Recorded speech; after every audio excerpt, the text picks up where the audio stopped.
Well, ladies and gentlemen, it was about to happen eventually, and let's be honest, Trump attacking Iran isn't really that unsurprising. Well, I must say that I've been warning sometime around the whole alliance between the left and Islam.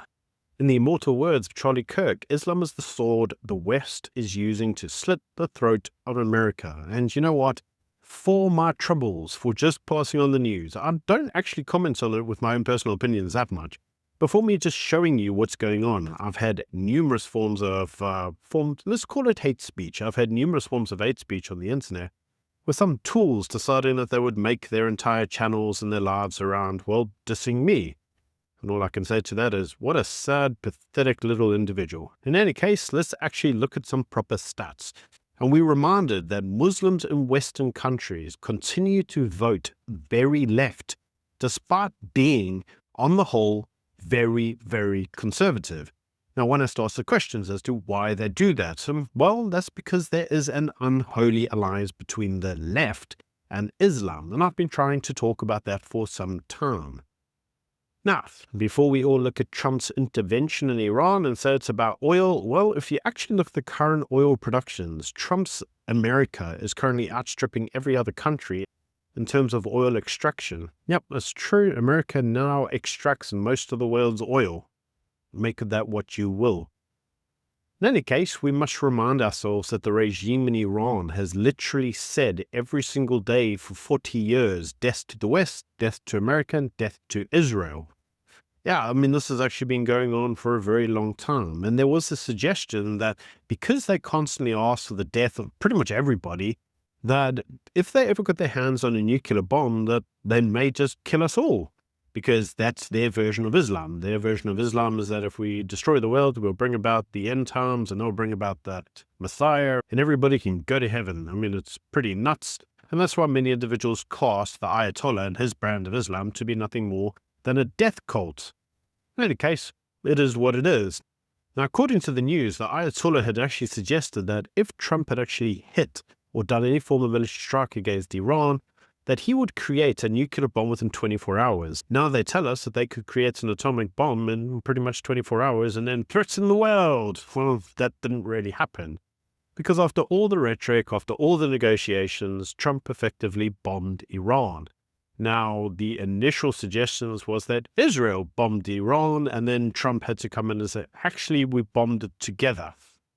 Now, you would be forgiven for thinking that maybe this bombing of Iran was not very well received. Well, Netanyahu actually hacked one of the apps in Iran. It was a prayer app that basically tells you the prayer time, and then released a video that effectively said that help is on the way. This was an allusion to all of the individuals who had been killed in Iran for protesting and requesting regime change. Now, almost immediately after the bombing started, word came out that Israel actually knew where the Ayatollah was and bombed his compound. Him and all of his military individuals were there, and the news was they dropped 30 bombs. They've made sure that they got him. And almost immediately afterwards, individuals started to celebrate the fall of the Iranian regime and the death of the Ayatollah. In fact, women started to celebrate on camera. Have a watch.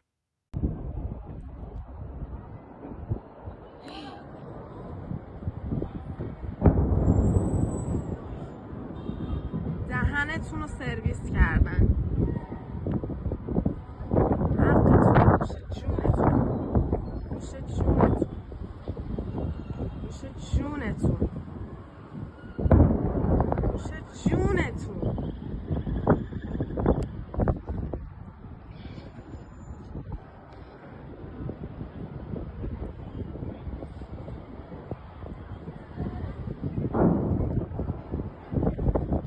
قشنگ همه جا رو دارن میزنن ترکوندنتون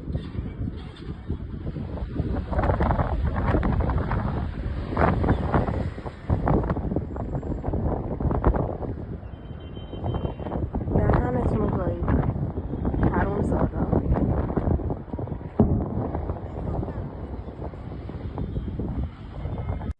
So it was suggested that the Ayatollah was dead and that the Iranian regime was falling, and everybody started chanting, freedom, freedom. Have a watch. شبکه خوب من و تو آزادی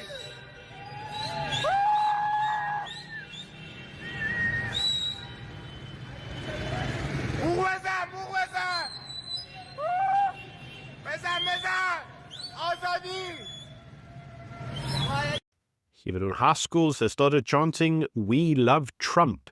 Have a watch.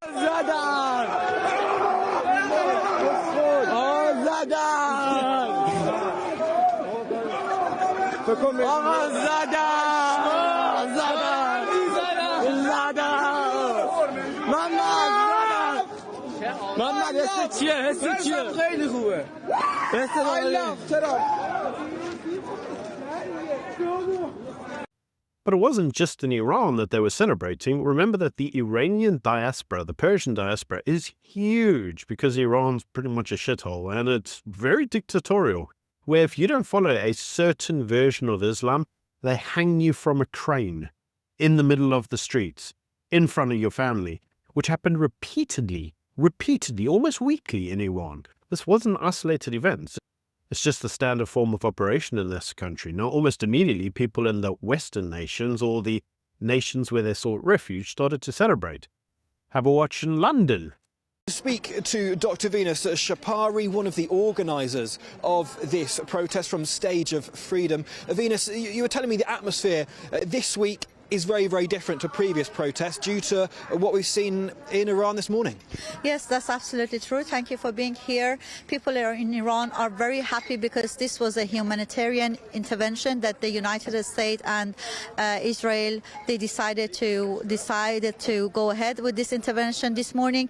People are very happy, despite that President Trump even was saying stay at home to be safe. We can see from the footages just released this morning that people are happy in the streets, celebrating, the distributing sweet between each other and dancing in the street. The atmosphere is going to be very different. We're just started preparing the demonstration today.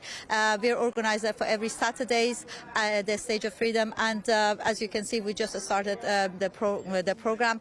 We're going to be marching from here to the Iranian embassy. Our message is very clear to the world and to the United Kingdom government.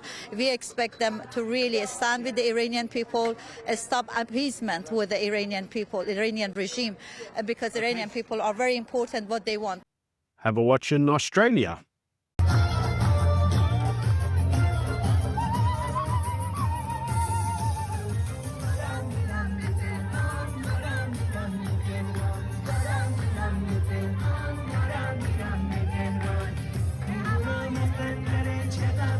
Have a watch in Barnet, where the Jewish community and the Iranian community were celebrating, showing that this isn't just a Jews versus Islam conflict. Have a watch.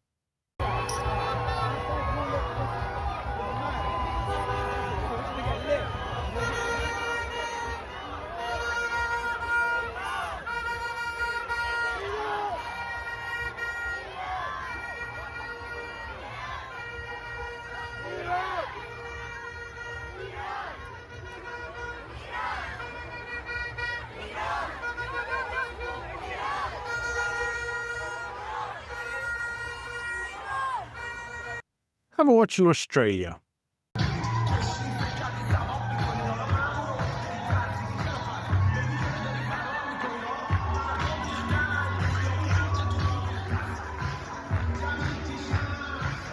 Have a watch in Washington.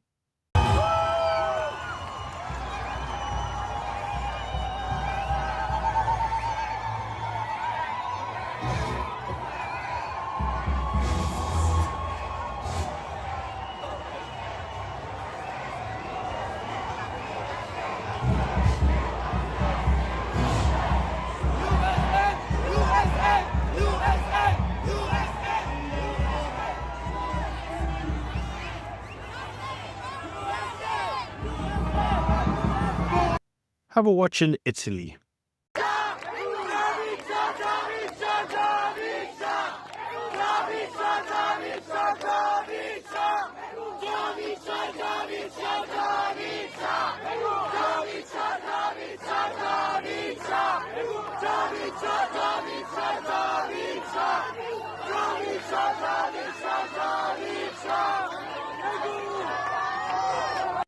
Back to America.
back to England.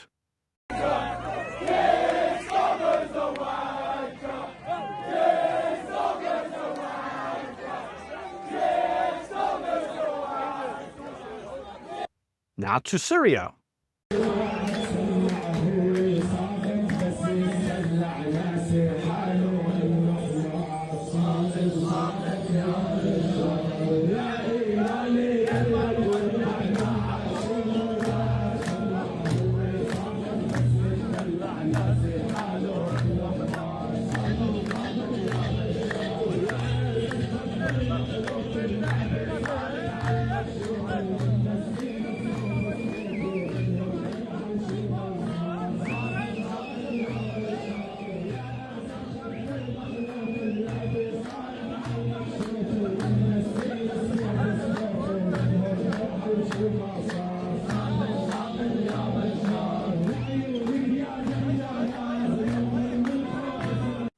Now to even the Jews hiding from the bombs in Israel.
Over to Canada.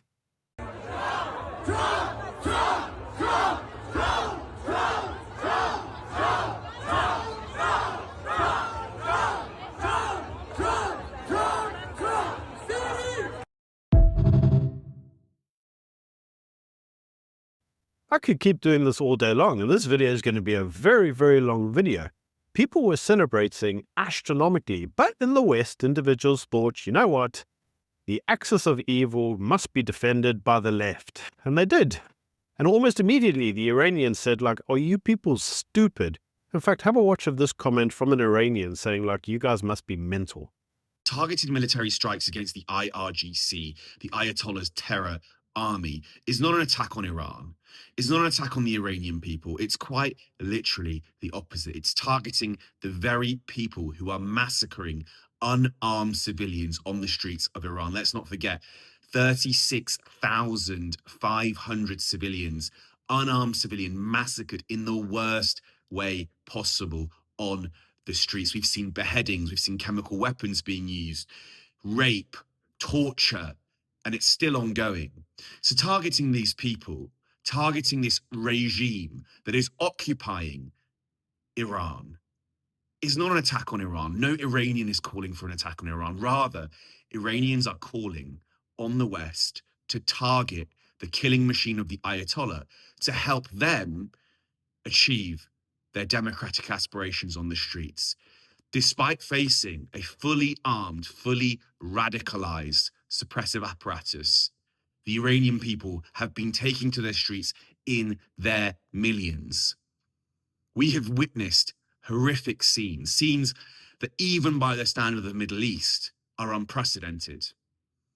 So don't fall for the lies of the Islamic regime's lobbyists, even though they sound like they know what they're talking about and wear suits and go on mainstream media. Don't listen to their lies. Listen to the voice of the Iranian people from inside the country. They are saying, please, world, target this killing machine. Spread this message. Let's undermine and debunk all the lies from the Islamic regime's lobbyists, because in the past few days, they're back at it again, and it's time we put them in their place. So let's have a look at what mental looked like. Almost immediately, Ursula, the unelected bureaucrat in Europe, now I'm reminded, nobody ever elected this tool, and yet she talks as if she's somehow the dictator of Europe. But she almost immediately condemned Trump's attack on Iran as illegal. Amnesty International also decried the violence in the Middle East, saying that civilians must be protected and that the real bad guys were actually the US and Israel. But I don't recall them making any comments around the 30 to 40,000 people that Iran killed during the protests against the regime. Likewise, the UN Secretary General, the socialist UN Secretary General, had a lot to say about the terror attacks that the United States and Israel were doing against Iran. Yes, the UN sided with Iran. Then they condemned the US's attacks against Iran, but they said nothing about the attacks on all the citizens of Iran and the slaughter of the citizens following the protests against the regime. In fact, the UN really thought, it would be a good idea. Let's actually have a whole thing where we just mourn the death of the Ayatollah. Yeah, they actually did that. Now, the big question was, is this a breach of international law? Because apparently that's the only reason that this shouldn't have happened. How dare you? This is like a breach of international law, and the United States and Israel are breaking international law. And all I can say to that is, where was international law for the 30,000 Iranian pro-democracy protesters that were killed in Iran? Brutally, some of them shot in the head in hospital beds. Where was international law then? So all I can say is many individuals in Iran wanted freedom, and all the human rights experts said, no, you can't have it, because them international law is so important, you can't upset the Islamic worldview, because if you upset the Islamic worldview, maybe you'll upset the left. This is really what's going on. It's the unholy alliance between the left and Islam. So yes, in one respect, everybody around the world was celebrating like this.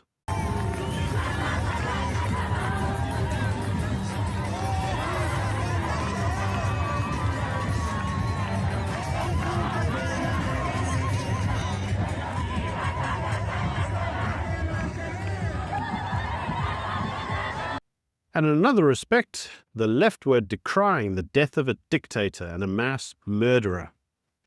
Almost immediately after, the propaganda machine that is the media started writing articles praising the death of the Ayatollah. Have a look at this headline on screen from the New York Times. Ayatollah, hardline cleric who made Iran a regional power, dies at 86. Yes, an evil dictator who chanted death to the West every day of his life. Yep, we'll all miss that guy. Well, let's actually look at what the international community then had to say about the strikes. Well, at least Australia was like, the guy's not going to be mourned. Have a watch. Australia stands with the brave people of Iran in their struggle against what is an oppressive regime. Ayatollah Khamenei was responsible for the regime's ballistic missile and nuclear program, support for armed proxies, and its brutal acts of violence and intimidation against its own people. This claimed countless lives in Iran, but also internationally. He was responsible for orchestrating attacks on Australian soil. His passing will not be mourned. We have not been immune from the impacts of the regime's actions right here in Australia. Our valued Iranian Australian community, that is 50,000 strong, see what happens overseas, and it understandably affects them greatly as they fear for the safety and security of family and friends. We've also seen at least 2 attacks orchestrated by the IRGC on Australian soil in 2024, including the firebombing of the Adar Synagogue in Melbourne, aimed at creating fear amongst Jewish Australians, but also aimed at dividing our nation. While we aren't directly active in the current military strikes, we have been clear and acted on our utter rejection of the brutal Iranian regime.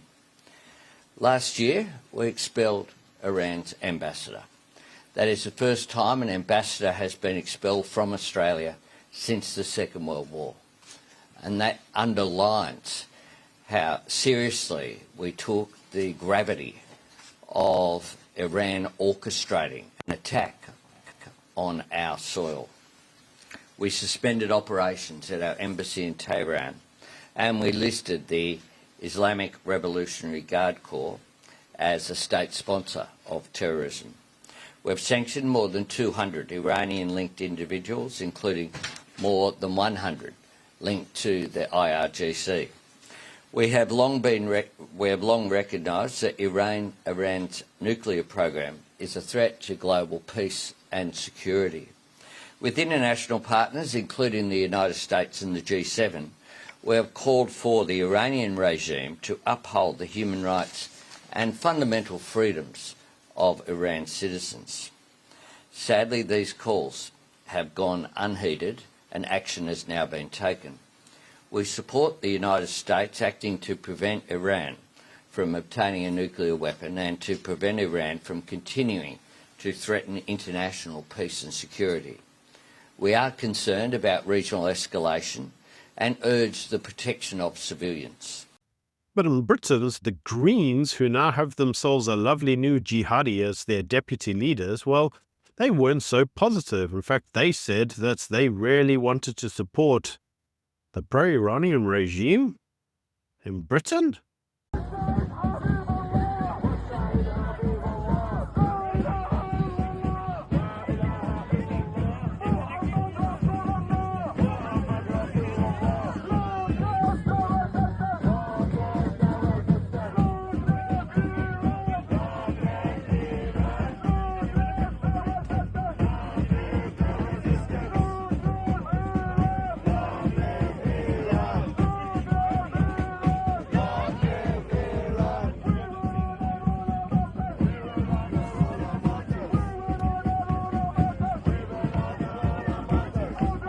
Yeah, the same individuals. You remember the ones that were in Brighton asking Jews if they supported Israel and they were like making notes? Yeah, those individuals were then seen back in Brighton flying Iranian flags in Britain. Have a watch.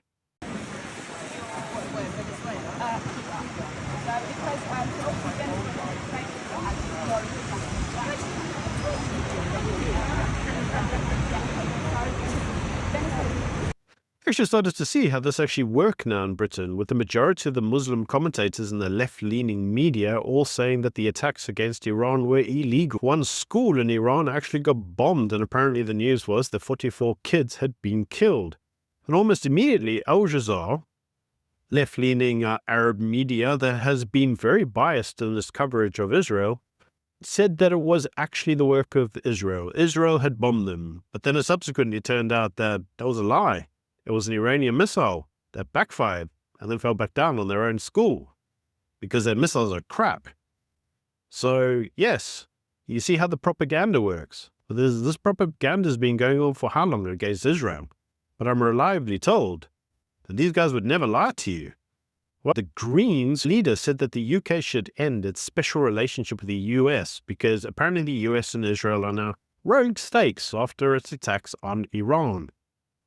Another Western ally who disowned the United States was Spain. Now, if you watched any of the news around Spain, well, Spain's actually been a hotbed of anti-Semitism in recent times. But we've also seen some other very interesting things coming out of Spain. Noticeably, after it legalized over 500,000 illegal immigrants and just said, yeah, have citizenship.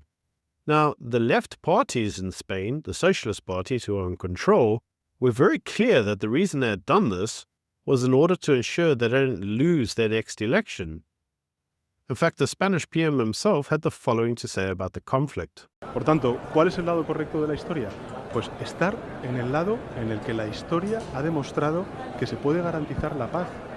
Llevamos muchos años, muchas décadas después de la Segunda Guerra Mundial, disfrutando de unos niveles de paz y de prosperidad que de repente están siendo violentados, están siendo vulnerados, y creo que tenemos que hacer un llamamiento a eso, a volver a la legalidad internacional. ¿Cómo es posible que se pueda intervenir, como se está interviniendo hoy, bombardeando hospitales, colegios, de manera unilateral, sin pasar por el Consejo de Seguridad de Naciones Unidas, sin un previo debate, sin haber explicado efectivamente cuáles son los argumentos y las razones para poder hacerlo. Por supuesto que todos rechazamos y repudiamos al régimen iraní. Claro que lo hacemos. Y lo hemos dicho desde el principio. Entre otras cosas porque reprimen a la sociedad iraní y particularmente a las mujeres y a las niñas.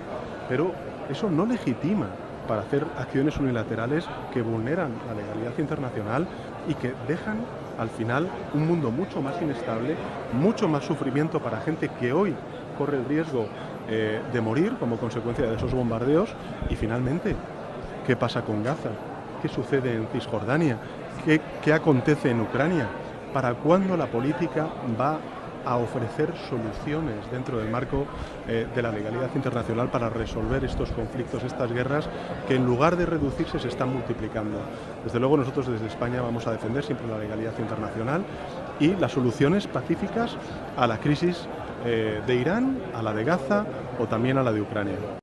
Norway, another European country that's found itself with large swathes of foreign immigrants, also denounced the attacks against Iran as a breach of the international law. It's again another country that had nothing to say about the slaughter of over 30,000 individuals in Iran for pro-democracy demonstrations. Back to Al Jazeera, who said that apparently the US and Israel were now rogue states and that the rest of the world should stand against them for the good of humanity. And this prompted many to say that the European Union was no longer a dependable ally of the West or the United States. The whole of Europe has gone soft, and to a large degree has actually lost its way, as it's found its local culture replaced by that of a foreign culture. Likewise, the Kafir class, who's been sitting there denouncing Israel for years, were very quick to come out and denounce the West in its attempts to liberate Iran from the tyranny that was the Ayatollah. Now, in response to the attacks, Iran did what they thought was best. They just started bombing everybody. They bombed Dubai airport. Have a watch.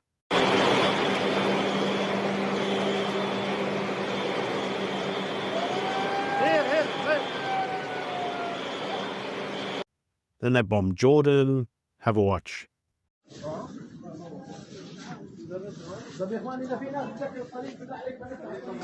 المفلح ابدا ابدا والله هذا يخوف هذا يخوف ديروا بالكم لا هذا يخوف يخوف هذا ديروا بالكم منطقة مرجع حمام. Then they bombed the UAE, then they bombed pretty much everybody in the region, which showed you that actually Iran wasn't a stable powerhouse, despite what many people claimed. Iran was actually, well, batshit crazy. Obviously, you looked online at all the propaganda going out in support of Iran, and many individuals looked at it and thought, there's a lot of I stand with the Islamic Republic phrases all of a sudden. Well, it turned out that actually when the police raided certain areas, the actual propaganda machines, that is Iran's pro-propaganda campaigns, was found on camera, showing you exactly that many of the I stand with Iran hashtags were actually all perpetrated by, well, propaganda. In fact, have a watch yourself.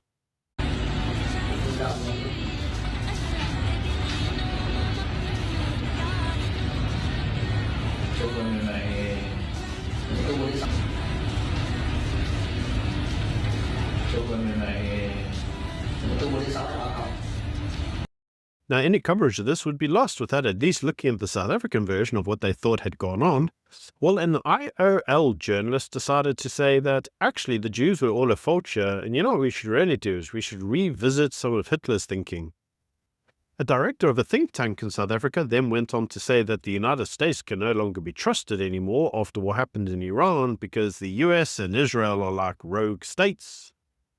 Ramaphosa sided with the Iranian regime by calling for restraint underneath Article 51 of the UN Charter and blah, blah, blah, blah, blah. Apparently Iran is perfectly entitled to defend itself by bombing everybody else, although I'm reminded that when Israel defended itself, that was genocide. When Iran does it, that's good. Yet again, the unholy alliance between the left and Islam. And then we had some professor at the University of Pretoria who said that the US itself is being drawn into events, apparently by the antics of the Prime Minister Benjamin Netanyahu of Israel. So basically that old blood libel of Israel's controlling the US regime as a puppet regime. I mean, These people are retarded, but I'm reminded that this is a professor at the University of Pretoria. He's frankly politically retarded. This, unfortunately, ladies and gentlemen, is what South Africa classes as the intellectual elite. Retarded. Now, I don't usually like giving my comments on all of this, but actually for once I'm going to. And you know what? All of this has shown me something very interesting. It's shown me over the weekend exactly who is who. It's shown me that yet again, what we all knew after the assassination of Charlie Kirk, the left cannot be trusted. And the unholy alliance between Islam and the left threatens all of us. Not because Islam is the problem. It's the radical version of Islam that is just bonkers. This conquering version of Islam that's been there since the Prophet's days. This, ladies and gentlemen, is where the problem comes in. Democracy in the Western concept is not compatible with this radical form of Islamism. And no matter how much the left try to cozy up to it in order to destroy its enemies, ultimately, the gun that they are turning on their enemies will be turned on them. And we're seeing it in full display right now in this conflict. Let me know what you think in the comment section below. Do you support what Trump's done, or do you think Trump's an idiot? Until next time, bye.